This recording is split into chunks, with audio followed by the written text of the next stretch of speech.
Welcome to Channel 17, the Town of Colonie Government Channel. All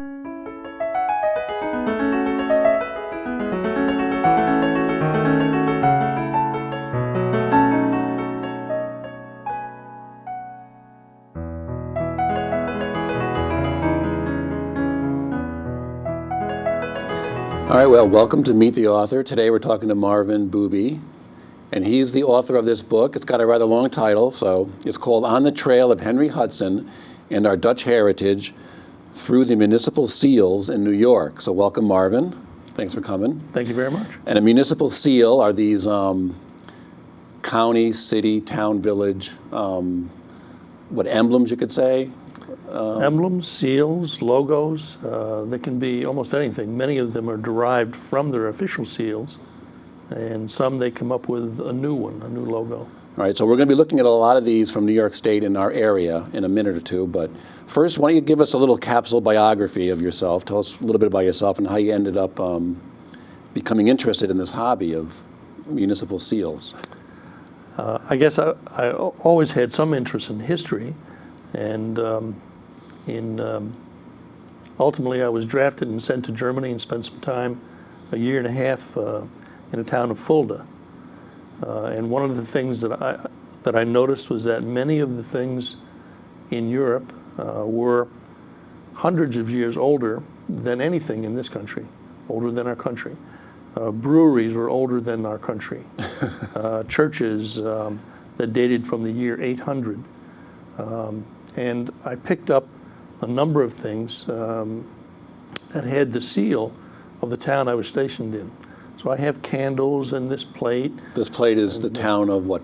Town of Fulda. Fulda, okay, in Germany. It used to be on the east-west German border. It's now in the middle of Germany. Okay. And the barracks is now a senior citizen center. In any case, when I came back, I began to look at this country through a little bit different perspective and found that our seals were really nothing like the ones in Europe. That were, the ones in Europe you were saying are what, 500-600 years old or older? Many, and they also followed the rules of heraldry. Okay. Heraldry began around the year 1100 in England and other parts of Europe.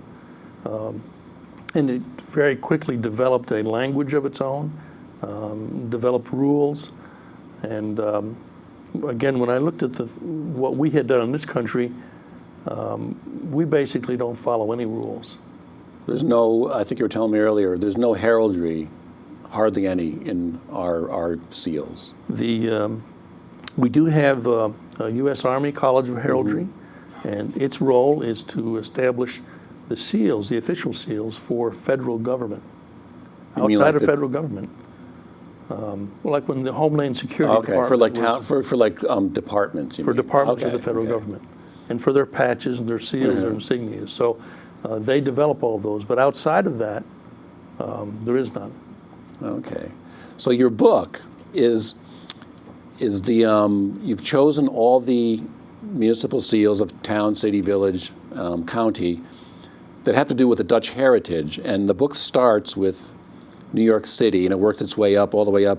I think the farthest one north is Half Moon, and you have Amsterdam in here. Amsterdam.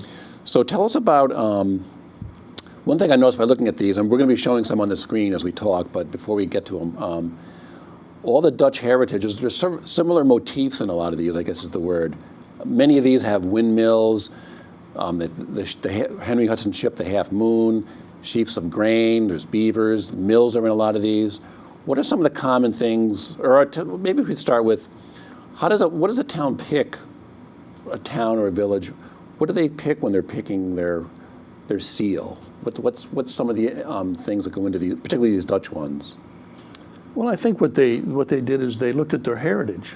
Well, I was saying these are like little mini history lessons. These Each seals. one of these can be a little mini history lesson, and in most cases there is a write-up that was adopted by the town, by the city or the county, that described everything in the seal. But what happens is over a period of 50, 100, 200 years, many times that gets lost. So what you have is the seal. And the seal gets displayed everywhere. It went from being the actual seal that made an impression on pieces of paper to a letterhead, to then being enlarged to be put on vehicles, and then ultimately colored, and then put on podiums. But what the original intent of all those was to pick something that had something to do with their heritage. Or several items. Many of these have 3 and 4 items. Well, the early ones, you'll see the ones you mentioned, a sheaf of wheat, that was just saying basically they were agricultural. And that's maybe, that seal may have been adopted maybe around colonial times. They didn't have much industry. Or if they had a mill in it, it was because... There's mills in many of these seals that we'll be seeing. Okay. So the mills predated electricity, predated industry, so that was a very important part in the settlement of that. So that was picked as a focal point. And I think several have beavers in them. Beavers were the early trade of the Dutch. They came here looking for beaver to trade. And one of the other common things you'll find in this area is many of the tributaries of the Hudson have a kill in it. Kill being stream or creek in Dutch. So we have a unique heritage left over, like Peekskill, Posenkill, Kobolskill, and then the streams, Normanskill, Sawkill. Now isn't Watervliet, Watervliet, again. Is that derived from the Dutch word for what was it, flowing waters? Flowing water. Okay. Well, let's look at some of these, and as we're talking, these will be on the screen. I thought we could start with, maybe you could say a little bit about each one. Why don't we start with one of my favorite ones? We'll start with the village of Catskill. What would you want to say about that one? Well, it's also one of my favorite ones.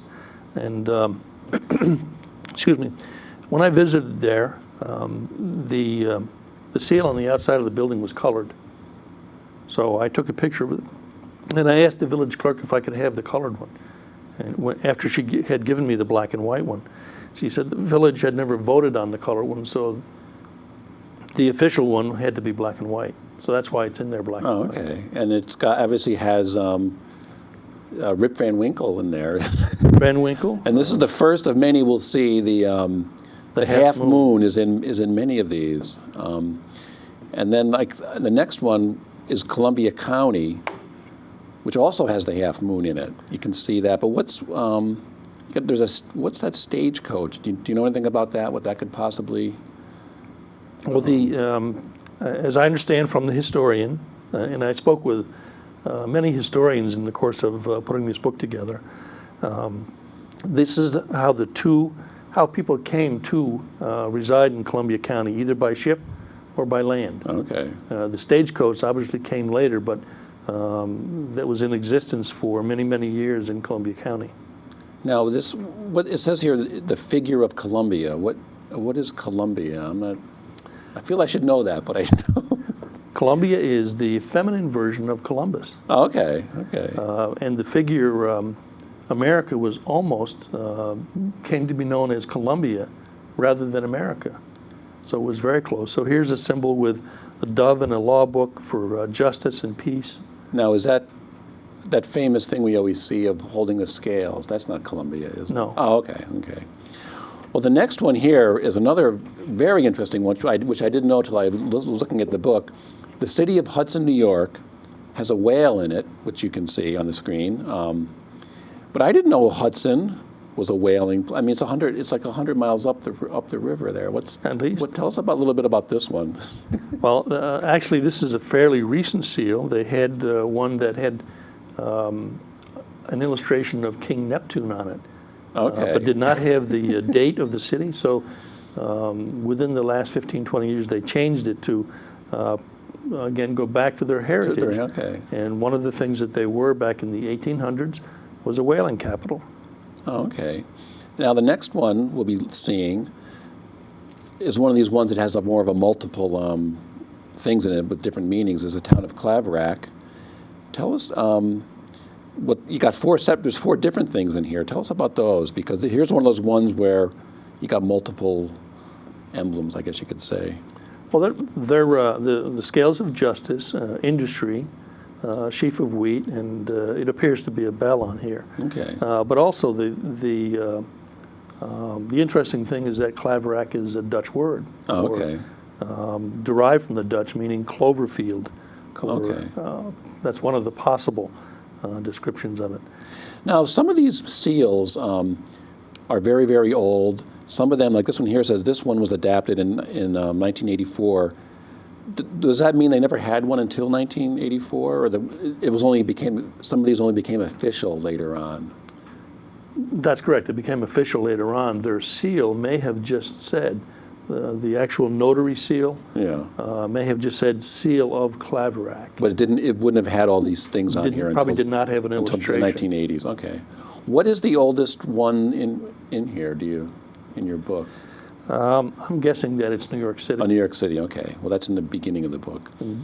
But the next one we're going to talk about is very interesting. This is our first one that's square, and it tells a whole little story. The town of Kinderhook, and then this one continues in the back of your book explaining all the squares. You don't have to talk about every single one, but talk about some of the interesting things in this Kinderhook one. Well, Kinderhook, again, is something that dates right from Henry Hudson's initial voyage, when he sat with the Indians and there was children playing kinder, and hook being a corner of the field, and the name stuck. It eventually became Kinderhook. And it was like Children's Corner? Children's Corner. Oh, okay. What are some of the things in here? The other part of this illustration and why it's square or rectangular is that it's meant to intentionally to look like Dutch Delft tiles. Oh, okay. So there's a different picture on each one of them, and one of the things you'll notice is Martin Van Buren's home. Okay, or eighth president. Our eighth president. Okay. And also the only president for whom English was his second language. He grew up Dutch. Oh, I didn't know that. Okay. So his home is Lindenwald, and it's a place you can visit anytime. And this also has a tulip in it. Has a tulip in it. There are a couple other Dutch homes in that area that are still historic sites. So that's meant to show off some of those. One of those also looks like a covered bridge. And isn't that, is it urban legend or true that that's the bridge that Harry Houdini jumped off in an old movie or something? Or they think that's what happened? Or that's very possible. So some of these seals, you were saying some of them, they don't know why something's in there. Some of them could be these urban legends, or they're just sort of, they go back into the myth. Yeah, and in the back of the book, this probably has one of the longest descriptions of all the seals. Yes, because each square is described in the book. Well, the next one, I like it because it's one of the first ones that shows a mill, the village of Valatia. Am I saying that right? Yes.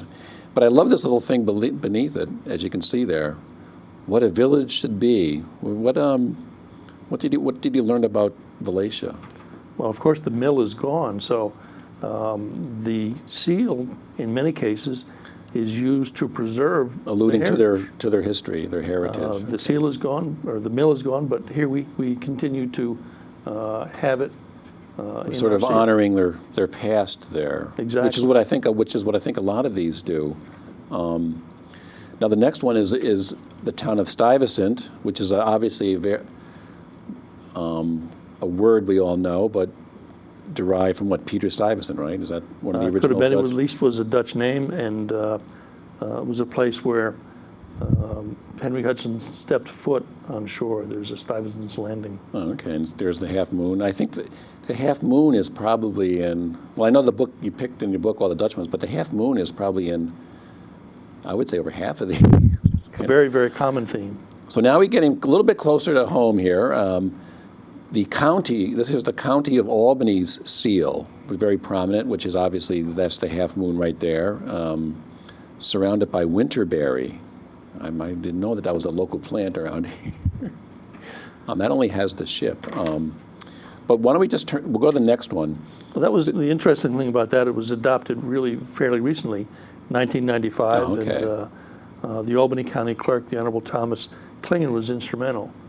The one prior to that did not have So, the date on it. So we wanted to have something that was a little more appropriate. so Albany County, they didn't have a seal till 1995? They had a seal, but it was different than this, but didn't accurately reflect Okay. the heritage The of heritage. Albany. So now we get to one that we can see a little more. This is the city of Albany, which we'll go into. This is a very interesting one because on the law that made this official, it's described in the back of the book. It's like 2 pages long. They go into the whole thing that the farmer has to be wearing this, this, this. The Indian has to have this. Tell us about that, about the city of Albany's. Well, here again, when they decided upon this seal and the description of it, they followed quite a few of the rules of heraldry. Yeah, this one has that. Yeah, this looks a little heraldry-ish. It has a crest or a shield.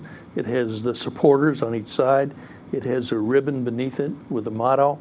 And that's common in heraldry. That's common with heraldry. So they tried to follow and has many of the elements. So this was one that was done, again, fairly early. Okay. I believe in the 1700s. This one's from the 1700s. Okay, so maybe that's left over, because you were saying earlier, America more or less threw out heraldry with the American Revolution. Yeah. Just to get back to the New York City one again, the early one had a crown on it. Mm-hmm.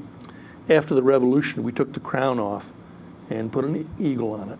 Okay, well, we can show, I mean, we'll show the New York City one, because you're right, we can see the eagle on there, and it does have, it's sort of similar to the Albany one. It's got the Indian on the right, on the left, and the beaver. Okay. So now here's our first one with a very Dutch motif, I guess you could say. Our first one with a windmill, the town of New Scotland. And this was adopted in 1975. A little working today to save tomorrow. Anything about? Well, what was curious to me was that it reflects both the Scotch heritage and the Dutch there, but the Dutch heritage seems to have won out as far as the focal point of the design. What is what's Scott? Oh, okay. Thistle along the Oh, okay. Now, does this ladder? Why is that ladder there on the left? What is that? Indian ladder. Oh, Indian ladder. Okay. I didn't think of that. You're right. Indian ladder, of course. Well, now we're going to turn to one of the more elaborate ones, which you can see on the screen there, the town of Bethlehem.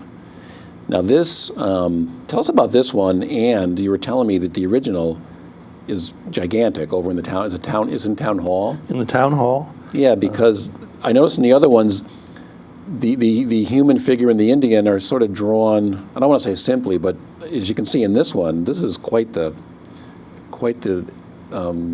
seal here. Is this now? How big is this painting that this is from? This has to be at least 4 feet in diameter. Oh, okay. And it really is kind of stunning when you look at it. So. You mean when you see it in person? Yeah. You see it in person. Yeah. It's very nice. And this was when was this painting done? In the 1990s? Well, I'm not sure when the painting was done. I have seen the sketch that was drawn in black and white that was submitted in 1975. Oh, okay. So it was done sometime after that. Now that's a very official-looking one for some reason. Well, now we have, still in Albany County here, Watervliet, which again has several, what's that, the cornucopia thing on there? Cornucopia. And at the top there is a Dutch sloop. And that was also in the Albany one, a Dutch sloop. It wasn't the Half Moon. Not the Half Moon, okay. But sloops were used up and down the Hudson River up until there began to be bridges across the river. Oh, okay. And the first bridge was not until like the 1830s. You mean in the upper part of the Hudson? The first bridge? The first bridge. So sloops were used to go back and transport everything. Oh, okay. And we said earlier, Watervliet is a Dutch word meaning flowing water. Flowing water. Well, now we have one that looks like it's going back to the heraldry days. This is the town of Gilderland. Do you know why they went back into these heraldry-ish kind of, or what can you say about this one? Well, I'm not sure why they did it, but it was named after the province of Gilderland, many citizens there. And even today there are exchanges between the residents of Gilderland and the residents of Netherlands There's visits back and forth. You mean like so a there's like a connection. sister city thing, kind of? I'm not sure if it's an official sister city, okay. but there certainly is a connection. Okay. And in this case, they requested permission back in 1959 to use the coat of arms, and they have a letter in the town hall that indicates that yes, they do have the permission to use it. I know that looks like something. I don't know. It's very heraldry. It looks like something you'd see in a blazer or something. I don't know. Well, now we come to our town, the town of Colonie, which the word colony means settlement outside the city. Now, is that a Dutch word? Yes. And obviously, When we grew up here, we know how to pronounce all the names, yeah. but obviously, Colonie is not how you would pronounce it if it were English. How would that be said to you? Well, it would first would end in a Y instead of an IE. Oh, okay. It would be Colony. Okay. And I understand people who move here have a little bit of trouble with that. Saying colony. Colonie. It's the accent is on the last part of the word. Oh, okay. And again, going back even to 1941, people looking to... Or the past, obviously. What's this fort in the lower left? They were outside the fort. Oh, okay. They were outside the settlement of the city of Albany, or at that time. Outside the okay, so this is sort of Initially, like... it was Beverwyck. So there was a fort established, and this was the first foray outside of that. Okay. It was out in the town, out in the colony. And then we have the windmill, obviously the Dutch again. And then we have an Indian in the upper left. All right, so you were saying it would be pronounced colony. Colony. Okay. Well, now we have one, the city of Cohoes, which again goes back to some of the mills and the river. What's Their seal actually illustrates the industrial age, so it came much later. And this is one of the few that I included because the Dutch were significant in settling Cohoes. And it changed names several times. Cohoes is obviously not a Dutch name. So this is one of the non-Dutch ones in the book, more or less? As far as, but the history of the Yeah, Dutch is okay. there. So, And you included that, why did you say you included that one again? well, the Dutch were the people who settled that Oh, part okay. of the river. Okay. Yeah, the mills are still, the falls over there was a big... Now we have the town of Rensselaerville, or Rensselaerville. Well, here's these towns that we all think we know. We're not saying them right. What about this one? This mill is still there? Is that what it says in the book? This here? mill is still there. The original mill, and this happened frequently, I guess. Mills burned and were replaced, burned again, replaced, burned again. This mill still exists, and originally I think the antecedents of Albany International. Oh, okay. They've come from the family who had the mill in Rensselaerville. Okay. Now, here's one, Schenectady County. There's such a wide variety of these. Like I say, you go from having the mill, and that's a square one. Here we have this looks more like a coat of arms almost, the county of Schenectady. What can you say about this one? Well, it has the scales of justice, and the swords represent strength. Okay. So this had to be developed much later than the original coat of arms. This was just colored. The colors were added this year. Oh, it used to be just a black and white? It was just black and white. Okay. And of course, that's what their seal is when they use the seal for the county. These colors, though, are the colors of the original Dutch colonial flag. Oh, okay. Now, Schenectady is not a Dutch word, is it? Schenectady is Indian, As an Indian word, okay. Indian word. Meaning what it says here, meaning over the pine plains. Okay. And what they were referring to was actually Albany, but the Indians were referring to Schenectady over the Pine Plains, but it got to be reversed so that where they were saying that became known as Schenectady. Okay, but over the Pine Plains, it was it's like 10 miles away, though. Yes. And the next one we have the sheath of grain again, which is in many, many of these, the city of Schenectady, incorporated in 1798. Now this is one emblem as opposed to several. Why do you, any history on this one you can tell us about? Why just that and nothing else? Well, many that had just one, and particularly if it had something to do with agriculture. That was the primary business at the time. Okay. That was pretty much all that they had. It was what most of the residents were involved with.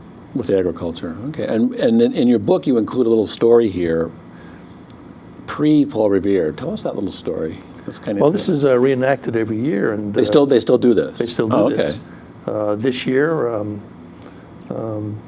Mayor of Schenectady rode to Albany.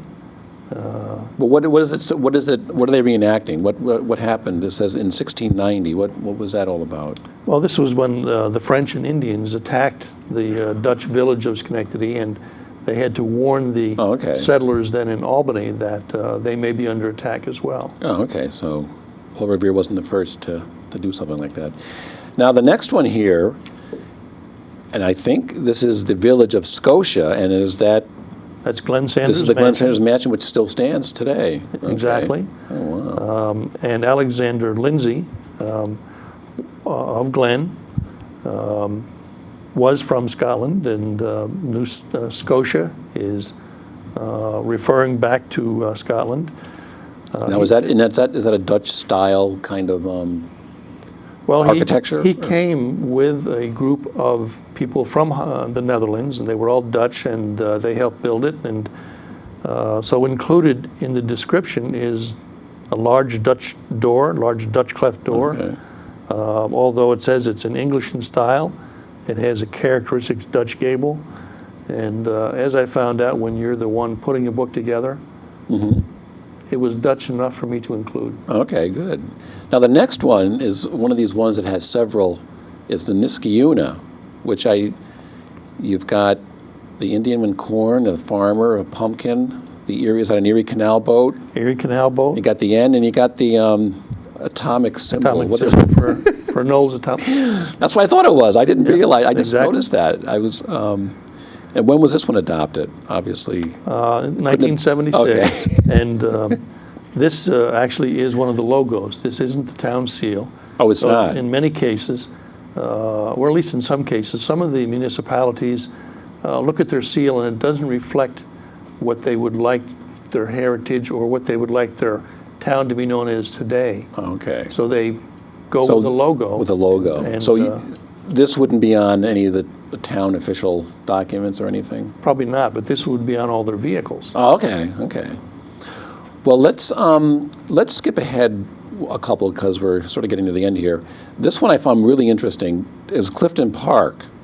This almost tells a whole story. Tell us about this one. But you got the two different flags, you got the star. Tell us what all this is. This also is a very long description. I know it continues on the back of the book. It's like 2 pages long. The part that the reason I included it is that it has the English flag and the colonial Dutch flag, Okay. Paying honor to their heritage that way. The towns. Each star symbolizes town a different town. A town, Okay. a village in the community. Half moon, of course, and the water at the bottom, which would be the Erie Canal. Okay. Sheaves of corn and wheat for some of the products that they had early. All right, we're going to go ahead a couple more here. Let's go to my hometown, Troy, New York, and this is actually a very nice one. I like the colors, and again, the sheaths of grain in there, and that's not the half moon though in there, is it? Or No, those are Dutch sloops. Dutch sloops. Okay. Again, this was before there were bridges, so Troy was a port. Troy was at that time known as Vanderheiden, and then began to be known as Ashley's Ferry, or where the pier was. So a name eventually was voted upon that was going to be Troy. Okay, and there's many of these ancient Greece cities in all across New York State, you know. During that period, from about 1790 to for the next 10 or 15 years, the cities of Rome, Syracuse, Ithaca, Troy were all named after named classical Greek or Roman. All right, now let's skip ahead now to near the end. Here we are. The only one here that was designed by a school kid, a child, is the town of North Greenbush. Tell us about this one, because this is very interesting. It's they had a contest or something, and They had a contest. The actual name right now is unknown, but they do know that it was won by a second grader. Some people are not happy with it, but to me, most of these seals indicate the kind of everyday freedom that we have. We don't have to ask anybody else. Well, like And- you were saying in the European, the heraldry days, they have to sort of follow all these rules, and you have to get approval, or someone will design one for you. then we can just have a contest and a second grader can win. And once they win, this design then goes Yeah. on their flag, goes on their vehicles, goes on their podiums, and that's who we are. Oh, okay. Well, so as you're saying, these are all like little history lessons, and if you pick up the book, there's all these descriptions of what a lot of these little town, village, county seals mean, and it's a very interesting book. And the book where can people get the book? We have it at the library here. If people want to come in and check it out, but where can people buy one if they want? All right, this is the Open Door Bookstore in Schenectady, Okay. the Market Block in Troy, the Albany Visitor Center, the Book House in In Stuyvesant Plaza. Plaza, Okay, very good. and the Albany Institute of Art and History. In their little gift shop there. Yeah. Okay, well, very good, Marvin. Well, thanks for coming. We really appreciate it, and perhaps we'll see you at our library. I think talking about these seals sometime. We can come and do a little PowerPoint, and do all of them. Okay. Very good. All right. Well, thanks for joining us today, and we'll see you next time. Thank you very much.